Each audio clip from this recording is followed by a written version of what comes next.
My name is Lynne, and I have the great honor of doing the introductions for the last three talks. And so the first talk we're going to have is from Professor Lynne Parker, University of Tennessee, Knoxville.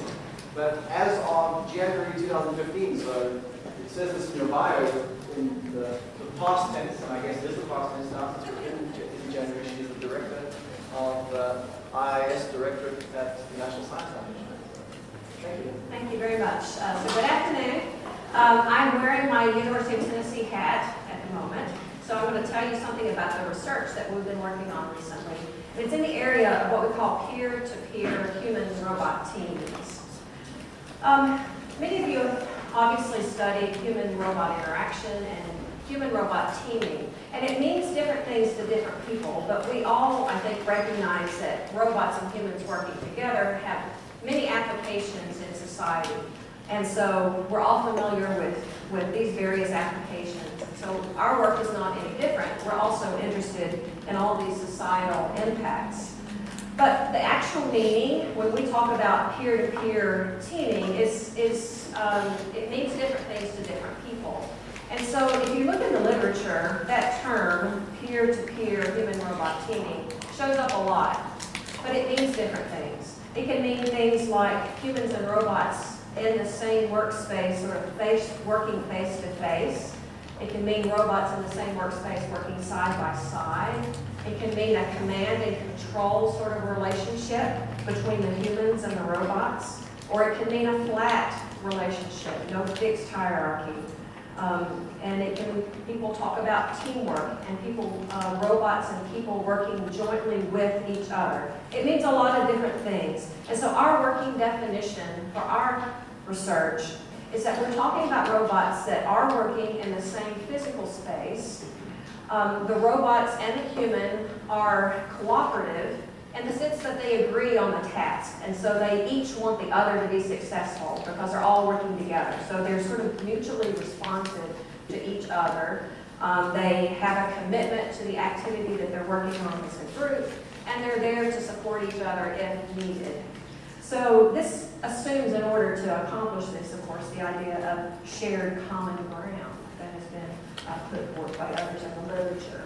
So this is kind of the gist, and what we really want to achieve in our research is to try to enable this interaction with humans and robots working in the same space to be more natural. So what we're trying to do is to push the idea of how can robots implicitly understand what humans are doing, understand their intent and so forth, and then be responsive to that without the human having to directly command the robot, without the human having to tell the robot what to do. It's not to mean that gestures or natural language are terrible and we never want to use them. But the goal of our research is really to push the envelope in terms of what's possible implicitly. So how can we get humans and robots to work together in such a way that the robot just pitches in as if they were a human on the team in some way that's consistent with the goals of the human. This is really what we want to do. There are several examples of this. Of course, we've seen search and rescue. If you look at these kinds of applications, you see that you have a bunch of people that are working together toward the same objective, but there's not one person necessarily telling the others what to do. These are groups that have practiced together.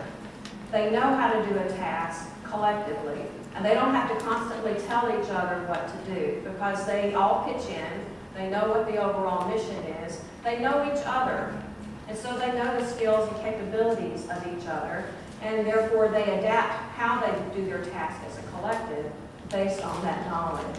So this is what we would like to be able to do, is to throw in humans into a context like this and have the robots, throwing robots in a context like this, and have the robots just pitch in an appropriate way. Another example is like a fire team of soldiers that may be clearing a building. They're going through the building to try to find dangers of some sort. You would want the robot, if it's helping, perhaps a some point robot to help clear the building, to be able, again, to pitch in and know how the team works. This only works through practice in the sense that the whole team knows how to work together as a whole. You don't throw a bunch of people together that have never worked together and expect it to work smoothly without any explicit cooperation. You do need to practice. So we're presuming that these teams have worked together, they know each other, they know how to do the task, and now here you are in the moment, in the application, and you want to work together as smoothly as possible. So this is our objective in the research, is to see what are the technologies and the algorithms that need to be developed in order to allow a robot to implicitly collaborate with human collaborators without having to be told what to do. Obviously, it's a very hard challenge. And so there are a lot of technical issues that have to be addressed. Foremost, the robot has to understand what the goals and intentions and actions are of the human teammates. You can't expect the robot to pitch in a proper way if it's not properly understanding what the objective is of the human team. Now, you can drill down at multiple levels, and Regina talked about this some yesterday in terms of understanding the intent of humans. You can look at it at a very high level, or you can look at it at a low level, like a task. And so these are multiple levels of challenges from a research perspective. There's a question of how do you represent human and robot capabilities. And then let's say the robot perfectly understands what the human's intent is and what the human's activities are, then, which is a hard challenge, a big presumption. But if you could presume that, then the question is, how does the robot know what to do in order to pitch in a helpful way? So this is kind of an action selection problem in this context. And then, of course, you have all the real-world challenges of things changing dynamically, so you have to adapt, you have to make sure that you have reliable systems and robust systems. So this outlines a very long research agenda that you could work on for the entire career. And so what we're trying to do is to see what are the most fundamental missing gaps that we can develop to let us get towards this peer-to-peer human-robot teaming in practical applications. So this is, in our research, we have a long history of looking at interactions with team members, particularly robot team members. But the missing piece for having a robot to join in with humans in our report is the whole perception challenge. So we focused in the last 2 or 3 years on the whole perception challenge. And so what does that mean?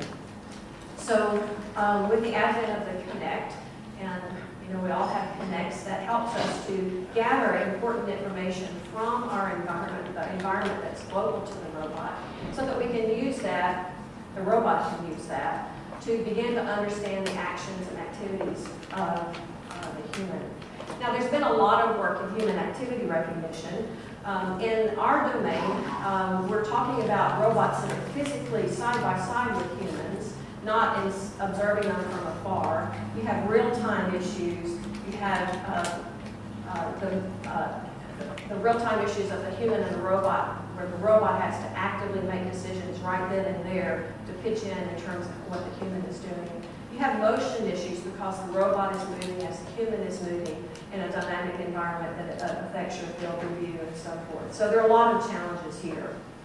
But from the visual data, we can look at some object recognition issues, the human tracking and detecting issues, how you represent the human, how you understand the human activity, and then finally, you want the robot to pitch in.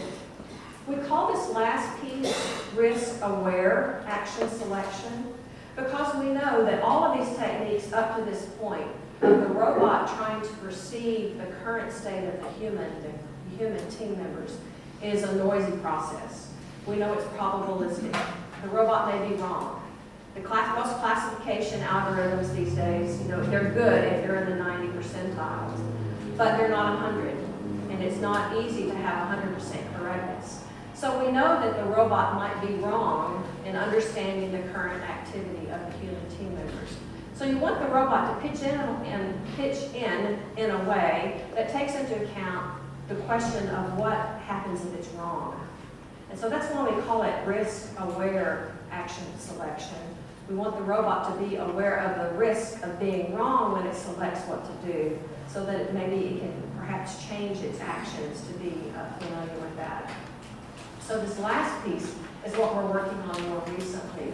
And so I'm not going to report on that at this moment, but I'll just tell you in a broad brush survey of some of the work that we've been doing in these other areas to contribute to the robot's ability to understand the current activities of a human in the same workspace so that then they can work together in a human-robot peer-to-peer team. So this is our overall research agenda. Simon says, rub your belly. Okay. We stop with this to explain this for just one moment. So when you have humans and robots working together in the same workspace, you obviously need a robot that's capable of doing some human-scale task. You know, we've historically used a lot of Pioneers and little Now robots, but you know, they can have a tea party with you, but maybe doing a human-scale task is not quite so practical. So we recently got this robot. It's from Mecca, which was one of the acquisitions of Google not so long ago. But this Mecca robot has 2 7-degree of freedom compliant arms, series elastic actuators, has 2 hands that can grasp objects. It has a fairly rich sensor head here with an ACES depth sensor and various types of cameras, stereo cameras and high resolution cameras. And its whole torso here is on a Z-lift, so it can go up and down to achieve different heights. And then its base is an omnidirectional base, and so it can move around the environment. So this gives us a robot that's able to do tasks around an office building and an academic building that are sort of at the level of a human.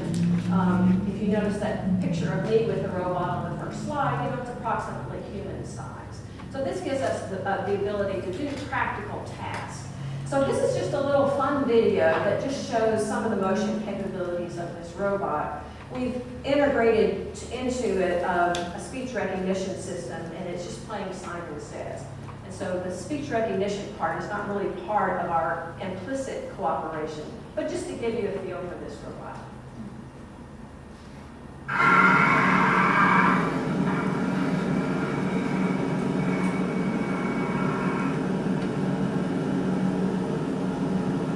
Ready.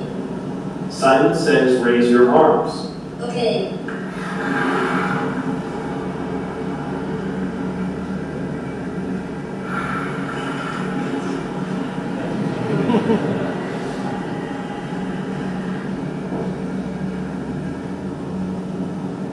Ready.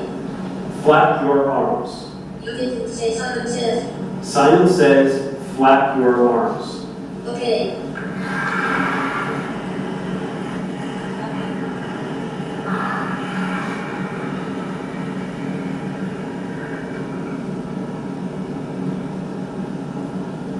Ready. Look down. You didn't say Simon says. Simon says, look down. Okay.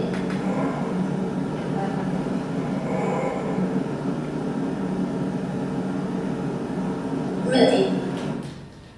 Okay, so that's just a fun video to show you the robot and the scale of the sorts of things that you can imagine a shared task might be. So, in this context, our experiments that we've been developing for the robot to understand and perceive the capabilities of a human are based on all the sensors that are mounted on the head of this robot. So the research data that you'll see going forward in my final few minutes are coming from this sensor suite here on this robot. So the question is then, in terms of how do you have the robot understand the current context of the human, fundamentally begin in the whole perception challenge. And so we've made some contributions in various areas. I don't have time to talk about all of these. I just want to give you a broad brush. But we've looked at some new features that help us with interpreting depth in the context of humans. When we first started this work, the Connect had just come out about 3 or 4 years ago. And so we defined some new features that use depth that we found to be very handy for this peer-to-peer teaming with the robot in the workspace of the human. And we've also identified some other new features that have some nice properties specifically for human activity recognition, but they're broader. We know that we often have robots working with teams that have multiple people and multiple robots. And so there's some interesting challenges of how to make sure that you're making distinct understandings of the different people in the environment and not mixing them together. Then, of course, there's a problem of understanding human activities, and I mentioned the risk-aware action selection.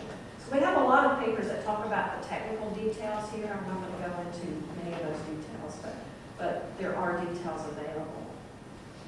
So first, let me just talk about a couple of the features. The depth of interest feature is a feature that allows us to make use of the depth information in the connect in order to better localize humans in the environment. So it's a feature that can operate in real time. It also accommodates the camera movement because the robot is moving. And it allows us to deal with some of the real world perception problems in this domain. In order to demonstrate the effectiveness of this depth of interest feature, we did apply it to a human activity recognition problem. And so that technique, I'll tell you very quickly about here, and then we'll just give you an idea. So I don't have a lot of time. The gist of this feature is to, rather than having representations that are like a human, like a 3D centroid or shape history or a motion sequence of human models, we use a local spatial temporal features. And so there are lots of possible features that have been developed in the past that are these local spatial temporal features. Ours adds the depth. And so the idea, if you're not familiar with the local spatial temporal features, is that you can locally understand what's happening in your image during the human activity. And then each of these local features then give you, you're familiar with bag of words technique. So it gives you a bag of possible features. And then the distribution of those features gives you an idea of what activity is most likely in the distribution of these local features. So the 4D depth of interest feature detection allows us to take into account the depth. And so it builds upon some of these prior feature techniques, but it adds in the depth. And I don't have time to go into the details, but you apply filters along both the spatial and temporal dimension. And then you're able to pull out a combination of the intensity and the depth image into one feature that then you can apply across the image, and then you extract from these the features that are relevant for your application. So the features then can come together to allow you to create code words.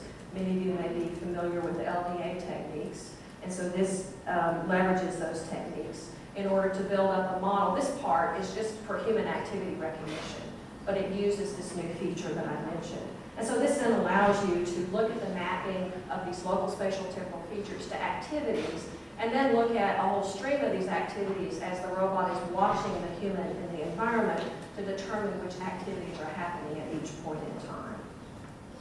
This just gives you another feel for what the idea is about. A code book is just all these local features.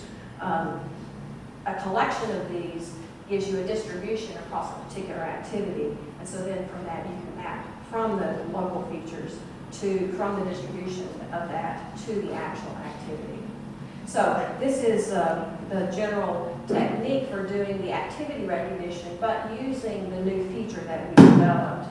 And so we've evaluated this in a lot of contexts. At the time we did this work a few years ago, there were no data sets that included depth. So we created a new data set that includes depth and human activities, and then demonstrated the ability of this to work well for human activity recognition. This just shows you a very quick video of this depth of interest detector and in different activities and how it shows up in these sorts of activities. The nice thing about this depth of image feature is that even though you can use a learning technique that does not model sequential activities, it does not directly model time, the feature itself allows you to extract some time measurements because we actually connect in time these cuboids that have these depth features. And so what turns out is that when you look at some activities that can only be distinguished if you look at a series of the activities over time, like sitting and standing. If you take a snapshot of a sitting in the act, you can't tell a difference between in the process of sitting or in the process of standing. In one moment in time, they look identical. You can only distinguish them if you look at the sequence of activities over time. This feature allows us, nevertheless, to distinguish between these two. The lifting and the removing are exactly identical, but reverse activities. And you can see we can get a very high distinction between these two because the feature itself incorporates some time dimension into it. I don't have a lot of deep time, so let me just move on to say that's one of the things that we did was to define this new feature that works well in the local domain of humans and robots working in the same workspace. And you can apply this to multi-human detecting and tracking, and so we've done that, and it works quite well. And you can do this in real time. So when you have robots that are working with multiple humans, then this applies very well. We developed another feature that takes into account some of the limitations of prior descriptors for 3D systems, X, Y, time, that are commonly used in human activity recognition. So we call this a simplex-based orientation descriptor. This is a descriptor that we've shown overcomes some limitations with existing 3D descriptors that are commonly used in activity recognition. And so the gist of this is to overcome two main challenges. One is that if you have a spherical coordinate descriptor, you see that the bends near the equator of this are much larger than the bends at the poles.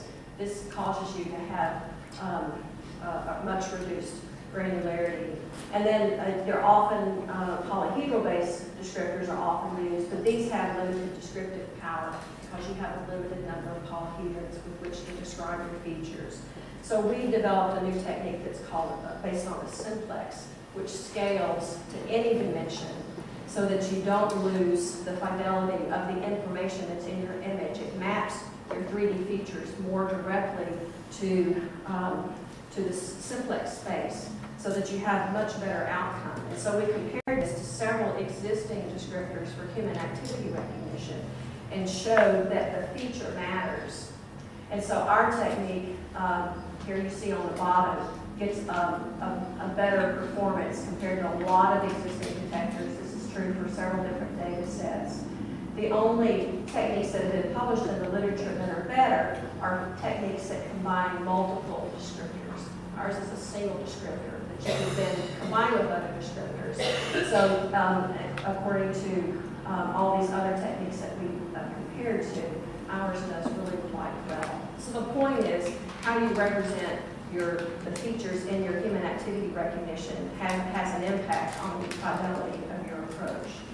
So that's a lot of the work that we've been doing. We've been looking at work on sequential human activities, which means that people don't just do one activity and then stop, but they do one activity, then they go to another activity and another activity. And Regina yesterday mentioned the segmentation problem. You don't know when you're going from one activity to another. So we've developed a technique in Regina's work. She talked about repetitive tasks. We're looking at tasks that go from one activity to another, not repetitive, but how do you tell when you're going from one to another? And these also happen in a continuous manner. So we developed techniques for these as well.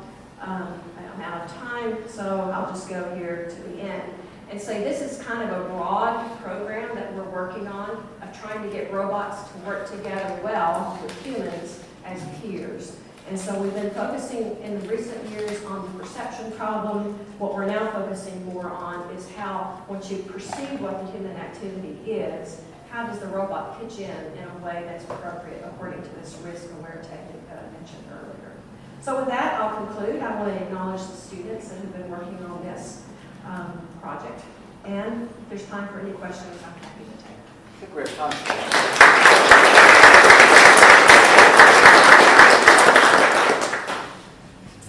Great talk, and thanks. In almost a past life at this point, Manuela and I dabbled in the idea of peer-to-peer human-robot teams in sort of the gut sense.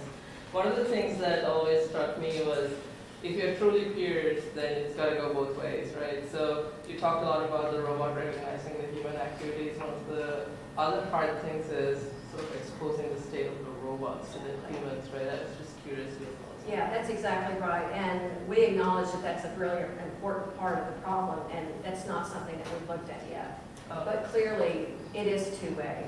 And so that, I don't deny that's very important. Yeah, but that's not the space that we worked in. So Fair enough. Thanks. Okay, that's one Okay, more. thank you.